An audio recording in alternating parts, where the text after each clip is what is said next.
So a confession, I've never given this talk before, and it was something that Bill brought up to me, I think 2 years ago. He said, how come you always get so much PR? Maybe you should talk about that one day. And I really hadn't thought about why it happened to me that I seem to get so much PR. But when I started looking back, it's partly because I happen to love people. So when I talk about how to get PR, it's personal relationships. So I wish I had a way to count all of them, but I would imagine it's at least 100 articles, radio, TV, print. In fact, one of them in 2007 was like 7 pages in St. Louis Magazine. And I didn't ask for this. I didn't say, hey, would you do a story on me? But what I found is, if you make friends with people in the media and help them, you look for ways to help them. I happen to love writers. I was a former publisher. I worked with writers. A lot of times writers tend to be more introverted, not always. But when I met a writer, I wanted to introduce him to people. One of the things I would do is literally, again, because I also was a publisher of magazines, I would come up with story ideas for them. So I wasn't saying, do a story on me. I would say, what kind of stories are you looking for? And who can I connect you to? There are some people in the room that may remember the Business Plus section of the Post-Dispatch. It's been gone for a long time, so some of you may not remember it. But once a week, it was a pullout. It was a full 4 pages, or more maybe. And one time a guy called me, I can only remember his first name, it was Chris. It was before we had personal computers. It was when we were using faxes.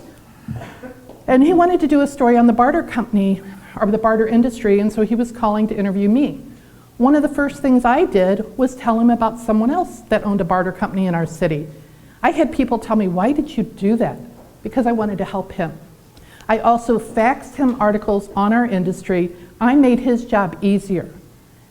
I didn't plan for it, but the cover of it, with me in my car that had trade license plates, the pictures were all on me. But I didn't plot it. I just want to make the distinction. This isn't that I was trying to be strategic or get him to do it. I was being helpful. Tim McGuire used to write a column in that business, well, in the Post.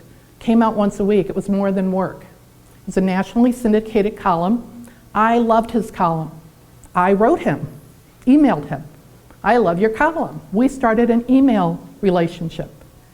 I started doing the same thing I did with other writers, telling him who in St. Louis he could do stories on.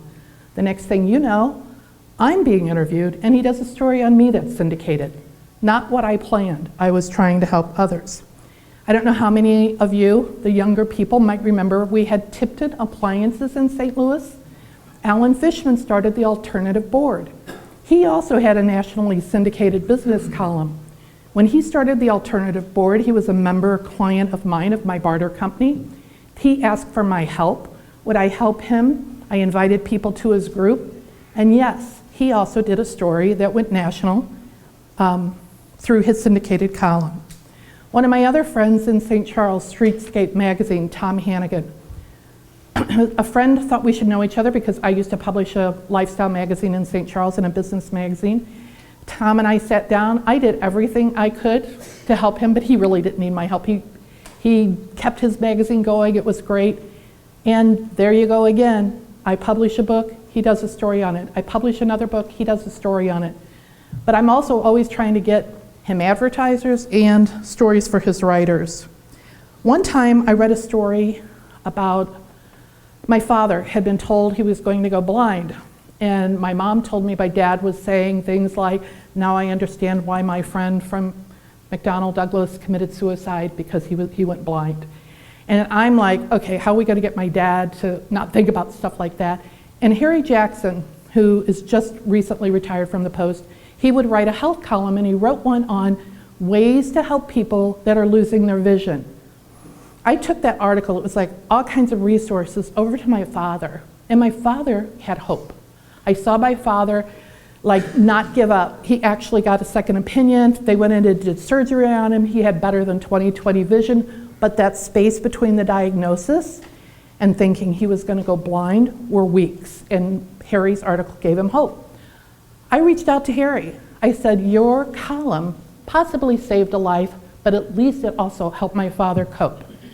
He said in his whole time of writing, no one had ever written him anything like that. Imagine you're a writer, and people read your work, but they don't comment. We became another email. I've never met him face to face. I told him about a friend of mine, Bridget Kosser, who used root, Dan Fazio, you can help me with this. What is it when you eat like a lot of vegetables that are, is it called root? Root vegetables. Okay, like it was this whole thing. She had lost a lot of weight because of a certain healthy diet she was on. He did a full page story on her. Another one of my friends, Rebecca Ringo, coacher, she had a book on pain and pain management. He did like 3/4 of a page in the Post on her, and then a few weeks later followed up with one of her clients and did another story and mentioned her. I didn't ask him to do this. We just started a dialogue. Actually, I told him about people, and he took and ran with it. Recently, one of my dear friends here in St. Louis is a woman named Kathy Thomas. Kathy Thomas's daughter is an addict, and they have spent tens of thousands of dollars getting her treatment. She finally left her job as VP of Innovation for Fleishman Hilliard to devote her life and her work to helping her daughter get well. When she's in treatment, she can cope. When she was out of treatment, she would fall back into bad habits. They are about 2 years old, Hope Creates, and I introduced you to Asha Sultan. If you do read the Post-Dispatch, Asha has one of the best columns. It's very loving, it's very about changing our world, and she did a story on Hope Creates and then did a follow-up story on an event they had. That's because we became friends, and I have always appreciated and told her I liked her work. On TV, Christine Buck has been a friend of mine for many years, and when I started Gateway to Dreams, she had us on for a half-an-hour show. Another one of my friends, Darlene Hertz, wanted me to meet Virginia Kerr. Virginia Kerr used to be on Channel 2, with Tim Ezzell.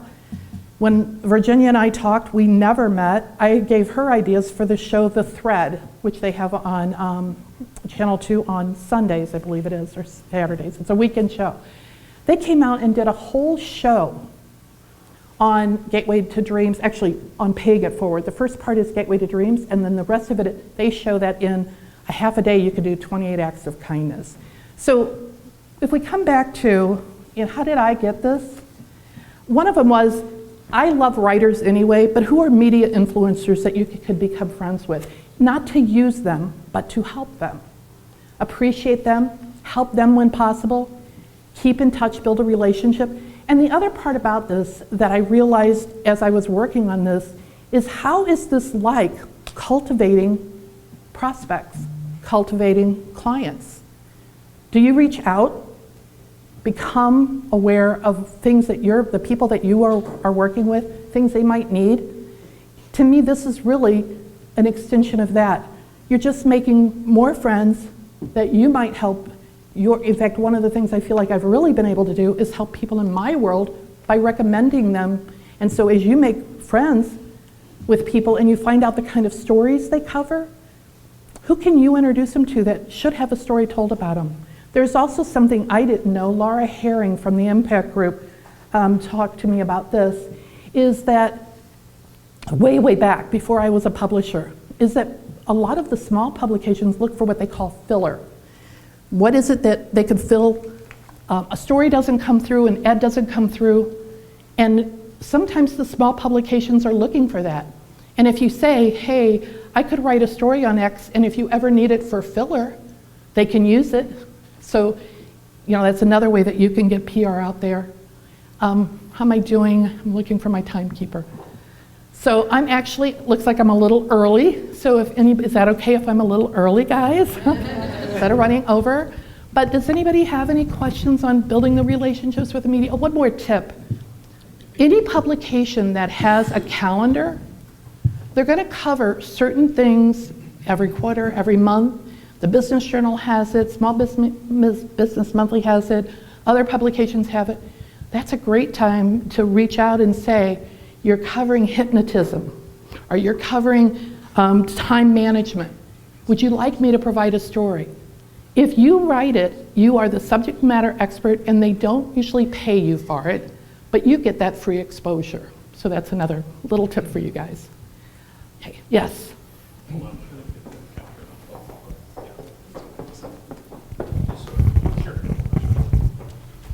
Hi, Karen. Thank you. That was wonderful. I just want to say the idea of PR being personal relationships and your story, you had 2 slides on that, and I was engaged the entire time. That was great. Well, I only had 2 slides because my dear friend Cynthia, where are you? I can't see. Oh, she's hiding in the corner. She suggested I have it. Yeah, okay, no, it was great. I was like mesmerized. My question really is around, so I noticed, your path that you took had a lot to do with the print media and the Post, and I'm wondering how you've kept up with the kind of this changing landscape in media, or even tracking influencers, whether it's in social media or all these. I mean, there's hundreds. It's seemingly hundreds of places that are coming out of the woodwork, whether it's on social media, and so I want to get just some to hear your story, how you've been able to keep up with that. It is a different market, but print is still here, and there are a lot of people that say, "Oh, print's going away," but people are still tactile. There are still, even our younger generation, they're still picking up and reading newspapers and that. On the internet, I've never really gone that direction. I'm very, very focused that if Gateway to Dreams, our nonprofit, if we can help St. Louis be the best city it can be, then it can spread. But I'm focused here, so I really only look at what's going on. But there are people in the room that read and follow influencers on the internet. And there are, everybody in this room, we're just a bunch of human beings. And many times when you reach out, I will reach out to anyone. Like, I just don't have a filter that says they won't talk to me. Like one year we brought in I don't know how many in the room know the book, Pay It Forward. Not the movie, but the book. I read the book and it changed my life. It told me that one person could change the world. My board at the time, we had a little nonprofit for women that Bill Higley was the first male to that. Where's Bill at? I don't see Bill right now, but I said, let's reach out to the woman who wrote the book. Oh gosh, we can't afford her. We don't, I said, we won't know until we call. She came in for $1,000 plus her airfare, and that money was actually donated then to our city. But reaching out to her, I told her all the ways that book impacted me. She's a writer. And again, I'm going to say, a lot of writers, not all, but a lot are introverts. How do they get the warm feeling if we don't tell them their writing is awesome? I don't know if that answered you. Yeah, just so what I heard you say was, just because the times are changing, just because the print media is still there, and reaching out to influencers and connecting with people, that kind of transcends. I mean, that makes a lot of sense. For my world, that has been it. Great, thank you. Yes. Anybody else with a question before I go away? We're going to make Glenda walk. Glenda does not mind. I was just going to. Sorry. We just want to hear. It's going to be a fabulous question. No pressure. You obviously, your passion for helping people came through. How did you first discover that, or know that it was something that was going to lead you to where you are today?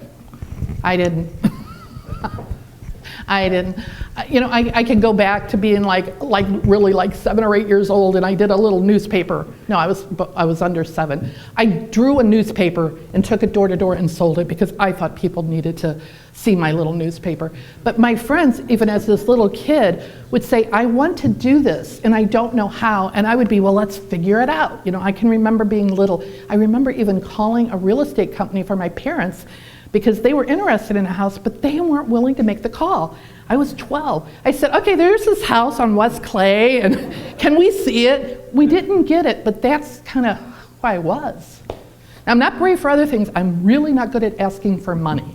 That is a whole different thing that I've not learned to be good at yet, but helping people is my breathing. And I think I'm out of time. It's a 0 and it's red.